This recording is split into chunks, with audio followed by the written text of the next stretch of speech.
फलटण महिला डॉक्टर प्रकरणात एसआयटी गठीत करा, महिला आयपीएस अधिकाऱ्यांच्या नेतृत्वात एसआयटी नेमा, मुख्यमंत्री फडणवीसांचे पोलीस महासंचालकांना आदेश.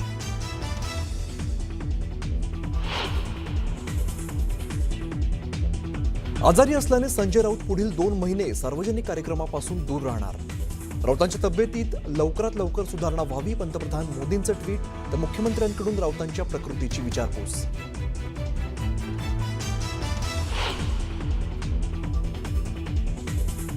फलटणमधील डॉक्टर प्रकरणी सुषमा अंधारेंचा नवा आरोप. डॉक्टरवर पोस्टमॉर्टम रिपोर्ट बदलण्यासाठी सातत्याने दबाव असल्याचा पुरावा. रत्नशिव निंबाळकर या तरुणाची हत्या अपघाती मृत्यू दाखवण्यासाठी दबाव.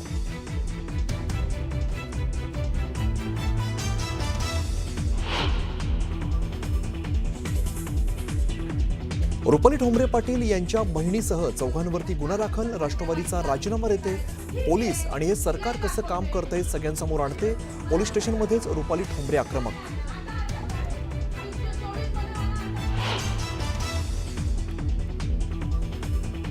पुण्यात रुपाली चाकणकरांच्या कार्यालयाबाहेर उद्धव ठाकरेंच्या शिवसेनेचं आंदोलन. आंदोलक आणि चाकणकर समर्थक आमने सामने. फलटण प्रकरणी चाकणकरांच्या राजीनाम्याची मागणी.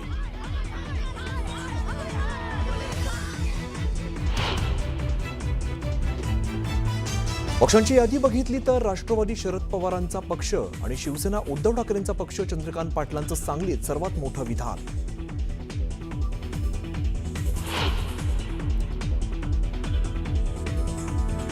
आंदोलन थांबणार नाही, शेवटच्या शेतकऱ्यापर्यंत मदत पोहोचेपर्यंत आंदोलन सुरू राहणार. दगाफटका झाल्यास फासावर जाण्याची तयारी, बच्चू कडूंचा इशारा.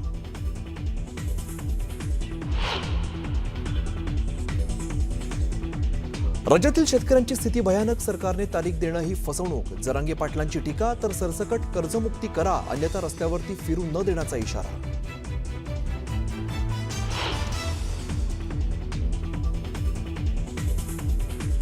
मराठी अभिनेत्री रुचिता जाधवशी रोहित आर्याने केला होता संपर्क. चित्रपट निर्माता असल्याचं सांगत चित्रपट तयार करायचा असल्याची केली बतावणी.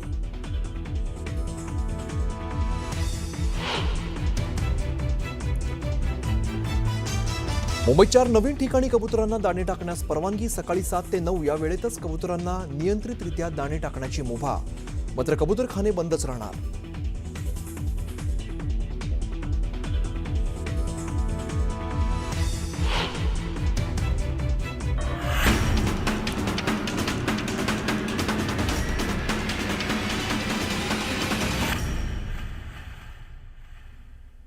बुलेटिनच्या सुरुवातीला एक मोठी आणि महत्त्वाची बातमी समोर येते. विरोधकांच्या मतचोरीच्या आंदोलनाला भाजप प्रत्युत्तर देणार आहे.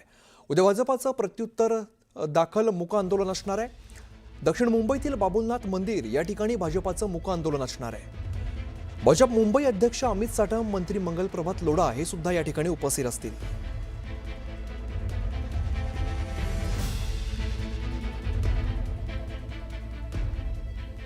आता घेऊया बातम्यांचा वेगवान आढावा. भुसावळ तालुक्यातील हातनूर धरणाचे 4 दरवाजे 50 मीटरनं उघडण्यात आले. गेल्या 4 दिवसांपासून पडत असलेल्या पावसामुळे हातनूर धरणाच्या पाणी पातळीमध्ये वाढ झाली आहे. त्यामुळे धरणातून 6780 क्युसेकने तापी नदीपात्रात विसर्ग सुरू आहे.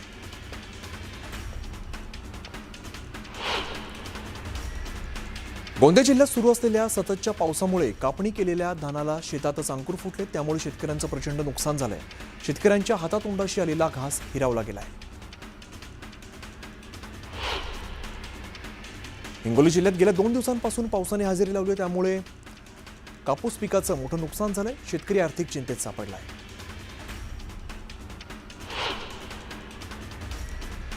मुंबईत 4 नवीन ठिकाणी कबुतरांना दाणे टाकण्यास परवानगी देण्यात आली आहे. सकाळी 7 ते 9 या वेळेतच कबुतरांना नियंत्रितरित्या दाणे टाकण्याची मुभा मिळाली आहे. मात्र कबुतरखाने बंदच असणार आहेत.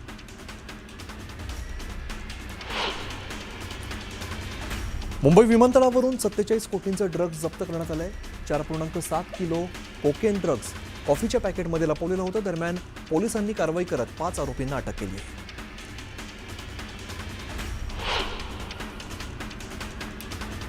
फलटणमधील डॉक्टर आत्महत्या प्रकरणाची मुख्यमंत्री देवेंद्र फडणवीसांनी गंभीर दखल घेतली आहे. फलटण प्रकरणात महिला आयपीएस अधिकाऱ्यांच्या नेतृत्वात एसआयटी गठीत करा असे आदेश मुख्यमंत्र्यांनी दिले.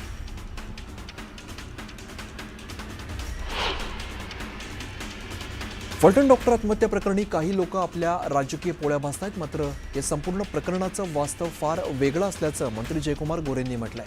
डॉक्टर आणि 2 आरोपींच्या मोबाईलमधील चॅट धक्कादायक असल्याचं जयकुमार गोरेंनी म्हटलंय. हे चॅट सार्वजनिक करणं आपली संस्कृती नाही, असंही गोरे म्हणाले. फलटणमधील महिला डॉक्टर आत्महत्या प्रकरणात सुषमा अंधारे यांनी आणखीन एक दावा केलाय. रत्नशिव निंबाळकर या युवकाची 12 मार्च 2025ला हत्या झाली होती, मात्र अपघाती मृत्यू दाखवण्याचा पोलिसांचा प्रयत्न होता. दरम्यान महिला डॉक्टरवर पोस्टमॉर्टम रिपोर्ट बदलण्यासाठी सातत्याने दबाव आणला जात होता, याचा पुरावा सुषमा अंधारेंनी समोर आणलाय.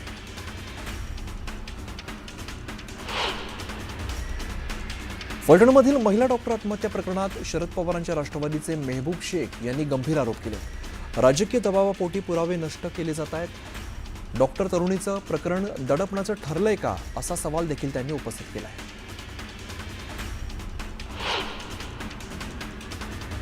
रुपाली ठोंबरे पाटील यांच्या बहिणीसह 4 जणांविरोधात खडक पोलीस स्टेशनमध्ये गुन्हा दाखल करण्यात आला. रुपाली पाटील यांची बहीण प्रिया पाटीलवरती 6 ते 7 जणांना घेऊन मारहाण केल्याचा आरोप होता. माधवी खंडागळे यांनी मारहाण केल्याप्रकरणी तक्रार दिली होती.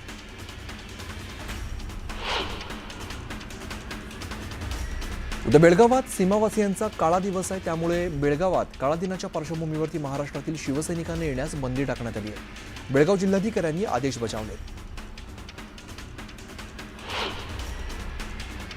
रोहित आर्या एन्काउंटर प्रकरणी ॲडव्होकेट नितीन सातपुतेंकडून तक्रार दाखल करण्यात आली आहे. एन्काउंटर करण्याची गरज काय, असा सवाल विचारत रोहित आर्याचा एन्काउंटर नाही तर हत्याच असल्याचं नितीन सातपुते म्हणाले. छत्रपती संभाजीनगर पोलिसांनी इंटरनॅशनल अवैध कॉल सेंटरवरती कारवाई करत 116 जणांना ताब्यात घेतलंय.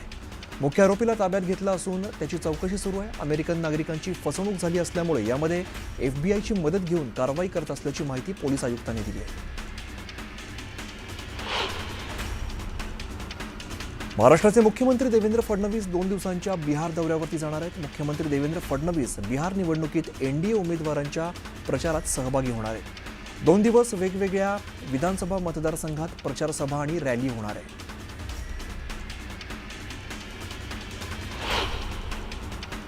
उद्याच्या मोर्चापूर्वी राज ठाकरेंना अटक करा, अशी मागणी वकील गुणरत्न सदावर्ते यांनी केली आहे. राज ठाकरे हे प्रक्षोभक भाषण करतात, उद्याही ते अशाच प्रकारचं भाषण करू शकतात, असं म्हणत सदावर्ते यांनी अटकेची मागणी केली आहे. महाराष्ट्रातल्या राजकीय पक्षांची यादी पाहिली तर राष्ट्रवादी काँग्रेस हा शरद पवारांचा पक्ष आहे, तर शिवसेना हा बाळासाहेब ठाकरेंचा पक्ष आहे. त्यांच्यानंतर उद्धव ठाकरे, आदित्य ठाकरे असं विधान उच्च आणि तंत्रशिक्षण मंत्री चंद्रकांत पाटलांनी केलंय. त्यांच्या विधानामुळे राजकीय वर्तुळात चर्चांना उधाण आलंय.